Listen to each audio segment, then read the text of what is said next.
A lot. On the side lanes, maybe they can do well. However, again, laning against a Clint is never fun. And with the side of RRQ, I would say that they're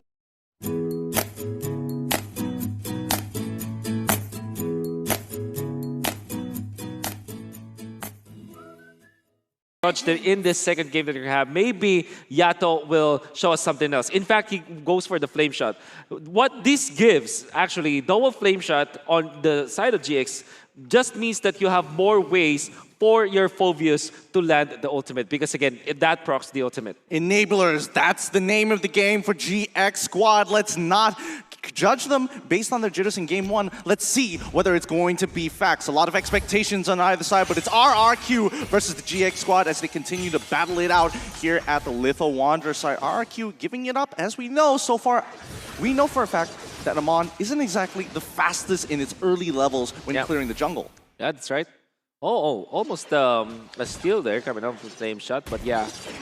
Albert and the gang, I think that, I'm pretty sure that did they secure the Little Wanderer, so...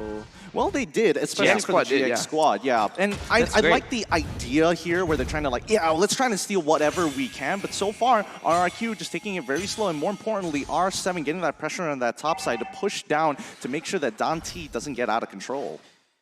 Oh. I want to ask Lafel here what his opinion of the X-Plane Joe that has been a thing of the past. Is still a good thing. I love it because, again, it has an assassin potential. And Amuni going down first blood. Sorry, Gideon, late to the pass. No worries, no worries. That first blood brought to you by Razor here. It gives a good, I think it gives a good idea. But yes, talk us through this EXP Cho. Yeah. Okay, so the Cho, being in the XP lane gives him a lot of opportunities. So actually, just stay in his lane, go to the back line, and take down the Roger. And also, he has a secondary win condition of a split push. I mean, you say that right now, but even he's already being taken out. That split push and that single solo kill potential alone. Whoo, you don't see that too often, especially when he is taking the concussive strike. That is what we call the classic go-to ways to win a MOBA. You know what they say when you know how to win a MOBA game? Have stunts. Yep, and Skylar is going to feel it because GX Squad want to get revenge. Top side may be yours, but bottom side is ours. Yeah, wonderful take. But yeah, the chain stun coming out from RQ Hoshi, courtesy, of course, of R7. The thing with the Phobius is that if he doesn't have the ultimate, he's just gonna walk, and he's not walking really quickly.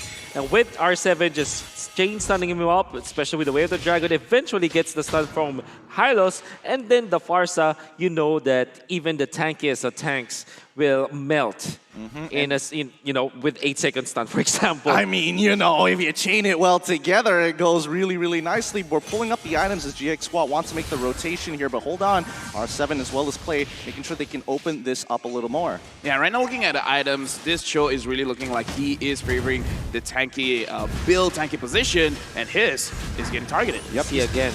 He's getting punished really, really hard stuns, here. Man. I mean, it's a clean dive. There's nothing much they can really do about the situation, especially since Matilda's so far away, but maybe they're going to continue to contest later on here. But so far, RRQ is doing a really good job making sure they're catching GX Squad off of their timing so far. And yes, there we go. Clay finding an opportunity with the yin-yang overturn as Vin wants to get on top of him, draws the line in the sand, and there we go. The glorious pathway to allow Albert to secure the kill. One shots in as Dante wants to go back in. Lycan Pounce already on top of Albert. He needs to breathe as Skylar has joined the fight. That's not going to be a 5v3 they want to get involved in. Amazing plays coming out from RQ Hoshi. Once again, activating their glorious pathway. It's a big ticket ultimate they can get from Rome Hylos. We predicted that this will be an X-Plane Hylos and the Cho will be the Rome, which also makes a lot of sense. But in this case, RQ Hoshi, they felt that R7 wants to play the Cho. The gang's on the top side. They've already got the Lycan Pulse. A third hit from that demonic strike. R7's playing this really, really well. And I think, just overall itemization, so far, we're expecting to see the route get stronger later in the game. Yeah, I feel like this is still in their own best interest where they want to go ahead strong. Right now, Cho on the top lane doesn't look like he's going to die anytime soon, but later in longer team fights... just like this one, the mega kill's already coming out from the Amon side. They're not even going to finish off this turtle just yet. They find the pick onto Dante with the weight of the dragon, giving that kill over to Skylar. RRQ making sure these neutral objectives are untouched. What a beautiful alley-oop coming out from R7. actually out of nowhere as well. GX Squad did not expect that at all. Although, of course, RRQ Hoshi have already set up shop around the turtle pit, and they were able to just get it so easily. Then transitions into a push down bottom lane. They're giving Skylar what he needs as the gold laner.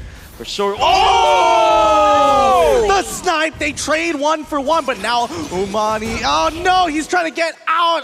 Amuni takes it, has to take the L. Albert is making sure he is all across this map, and now the invasion coming. Dante pulling away from Bugbear. R7 for a flank, and Daru can't really do too much. If he goes in, he's going to get attacked mid lane, now getting heavily pressured by RRQ.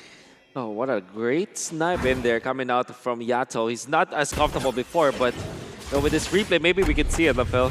Yeah, so this is what... Okay, this replay does not need much of explanation. That was just a beautiful shot, and Clay just ran into it. And Albert, being an assassin player, is going to be very, very scary for the side of GX because, again, they are looking at his and Yato to actually dish out a lot of damage. I mean, they want to breathe. They're looking for some kind of space here, and RRQ now attacking the top side here. Albert looking for opportunities. He sees Dante, but he waits for the opportunity as Vin runs into the middle of the fight. They secure the kill on towards Dante, and now Drew has to move away. Yato as well as Amuni is coming in, but they immediately find the initial kill on towards Yato's sideway, and the Dragon's going to secure that double kill on towards that Phobius, and Amuni will not escape. Skylar continues to put the pressure.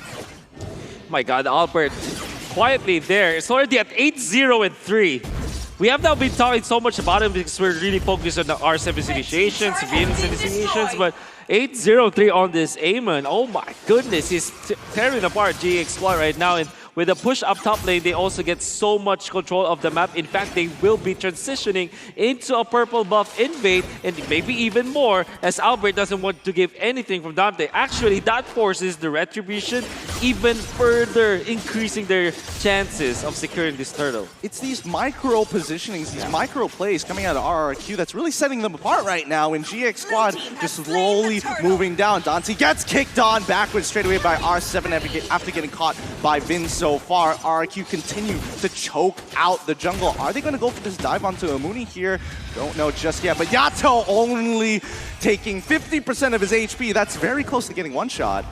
I feel like Albert just wanted to test waters like, what if I use my ult here? Will it hurt? And it hurt. Right now, on the side of RRQ Hoshi, they're very tanky in the front, and I don't think GX Squad can take down anyone from the front, so I don't think anyone can take down Albert right now. 8-0-4. I feel like that 0 is going to stay. Oh, that 0 is going to stay for a while so far. I mean, we're looking at the items as well. One item for the side of GX Squad, and you can see that RQ Hoshi, they're getting so far ahead here as Albert looking for any kind of position to punish the GX Squad. Look at this R7. I'm really surprised. His items look like as if he is the roamer, going for the casual molten essence into the dominance ice, into another defensive item, which is the immortality. He kind of, but he's still got 3-0 and 3. So I wonder where his damage comes from. Oh my! Whoa! Yo, he disappeared. Yo. He took one hit of the feathered airstrike instantly, and Albert throws his ult to one-shot Hisk. My goodness, Glorious Pathway is already put down as the demonic force coming on top of Skylar, but he gets locked down completely by Vin here. Even the flame shot will not be able to save him. Unfortunately for Amuni, he used the guiding wind earlier. That's one inhibitor, and it's going to be a second one uncontested for a while. Shot down coming in from Yato on top of Skylar. It gets the trade, but so far for RRQ, this is clinical, this is aggression, and they find his one-shot him again. Give the man a triple kill as Amuni falls to his knees. The King Kings still stand on top here. GX Squad holding on to a sliver of life. Albert, can I call him the eraser at this point?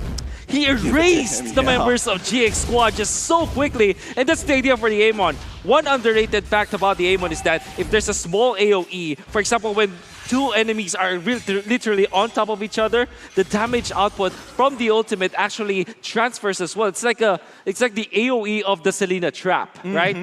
It's very small, but you still distribute the damage evenly. I mean, you don't distribute it, you deal as much damage as the original one. So you see that when GX Squad are grouping up together, which normally happens when you go for the guiding wind play, they just get erased. Yeah, I mean, that's why Amon is Gushin's brother. You can see the similarities when it comes down to these blades. The AoE can actually work in their favor here, as R7 now looking for a potential engage, doesn't get it just yet. Glorious Pathway as they push into the last inhibitor here. GX Squad, they're so far behind in terms of gold, 13k gold differential. And 13-0 and 5 for Albert. 13-0-5. It could be a perfect game here, but now R7 looking for a potential engage. The Lycan Pounce as well as the Demonic Force. RRQ doing some great work. Immortality. R7 has baited them out. The Erasers here. Dante is gone. And Daru and Amuni can only do so much about this situation. RRQ have their ways. This GX squad now need to hold on towards the crystal for as long as possible, but this Lord seems to be a little too strong. Even Hiss taking true damage from the Lord itself. This is going to be a GG. Well played coming in from RRQ Hoshi, completely outclassing GX squad. Right now, looking at RRQ, the fact that they win is not surprising. But how fast